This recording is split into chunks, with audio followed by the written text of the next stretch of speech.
Um dos problemas da conversa de rede social é que muita gente na esquerda pega esses movimentos de direita radical e transforma todos numa coisa só. Aí quando alguém aponta que há diferenças, logo vão dizer, tá passando pano para os caras. O problema é que há diferenças. E se você não compreende essas diferenças, não compreende o problema real. Se não vê nuances, não entende como resolver.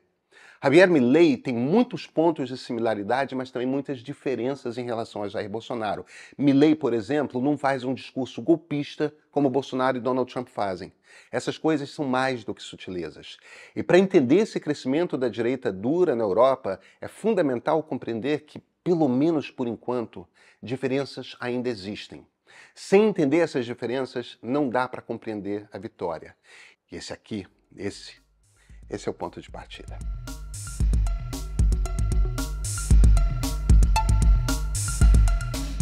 E sim, tem recado para nós brasileiros. O crescimento da direita dura europeia se deu principalmente por conta do voto jovem. Esse ano, pela primeira vez, Bélgica e Alemanha permitiram voto a partir dos 16 anos. A contracultura é da direita radical nessa geração. O AfD alemão e a Reunião Nacional Francesa tiveram principalmente votos entre jovens.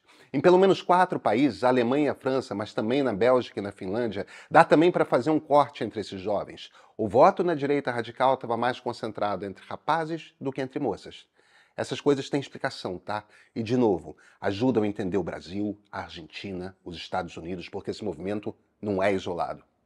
São 2 macropartidos. O maior agora, com 73 assentos, é o Conservadores e Reformistas Europeus.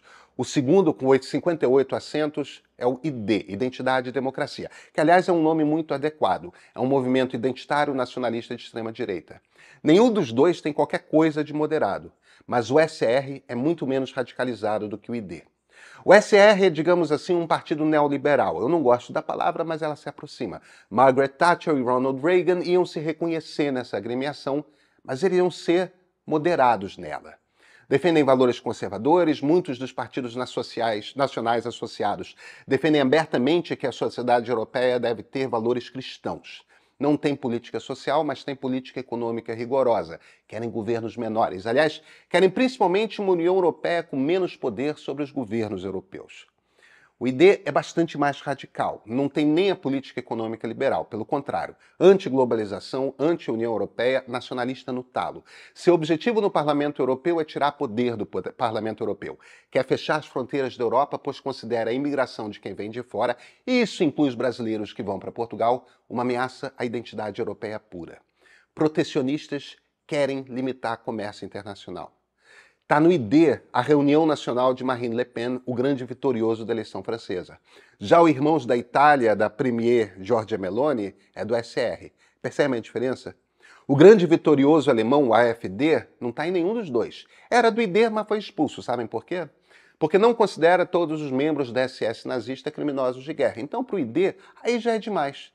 O AfD faz parte de um bloco de 46 cadeiras que acaba se tornando o 7º em tamanho no parlamento, que é o de deputados não afiliados a nenhum macropartido. O macropartido esquerda é ainda menor, tem 36 assentos.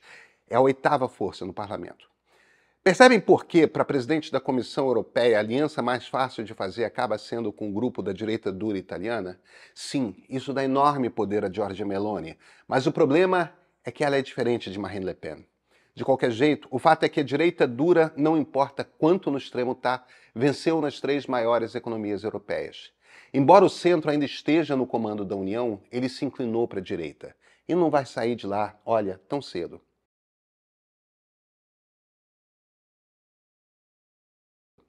O ponto é o seguinte, o mundo está se transformando. A agricultura precisa de cada vez menos gente. A indústria é igual, a indústria não emprega muita gente, porque não precisa. E porque, olha, ficou muito mais barato fazer manufatura na China e em outros países asiáticos do que na Europa ou nas Américas. Os empregos bons do futuro, cada vez mais, são empregos de gente que senta na frente de um computador por muitas horas. Sim, inteligência artificial vai poupar inclusive esse tipo de trabalho, mas o cerne do argumento não muda. Emprego que paga bem, cada vez mais, é emprego que exige alta capacitação. Todas as economias estão passando por essa transformação. No centro de qualquer estratégia nacional está a capacitação profissional. Tá, educação, gente. Educação, educação, educação. Porque jovens, principalmente jovens rapazes, estão se radicalizando à direita porque não têm expectativa de trabalho, não sabem como sonhar com o futuro. Não adianta, a nossa cultura ainda diz que o papel do homem é sustentar a família. Quanto menor seu nível educacional, mais forte é essa convicção de que o papel do homem é sustentar a família. Então, para jovens rapazes, a incapacidade de enxergar um futuro em que consigam crescer na vida é particularmente cruel. Aí votam Bolsonaro, votam Trump, votam Milei, votam no AfD, votam nos Irmãos da Itália, votam no Reunião Nacional Francês. Votam em quem está alimentando o ressentimento. Esses jovens não querem dinheiro do governo.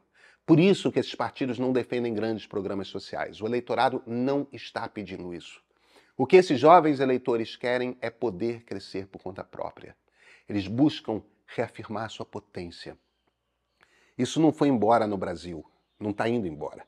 O governo Lula não tem uma política orientada para esses jovens porque sequer reconhece eles como um grupo.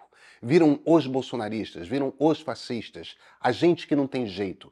Hillary Clinton, na eleição que perdeu para Donald Trump, os chamou de os deploráveis. São as pessoas preconceituosas, as pessoas que preferíamos que não existissem. E estão lá e votam entendendo muito bem como são percebidas fora da extrema-direita. A Europa de 2024 não é a Europa de 1924, mas o fato é que a extrema-direita cresceu, não diminuiu. O problema segue lá, de pé. E em nenhum lugar ameaça mais do que em Paris. A gente já viu esse filme antes.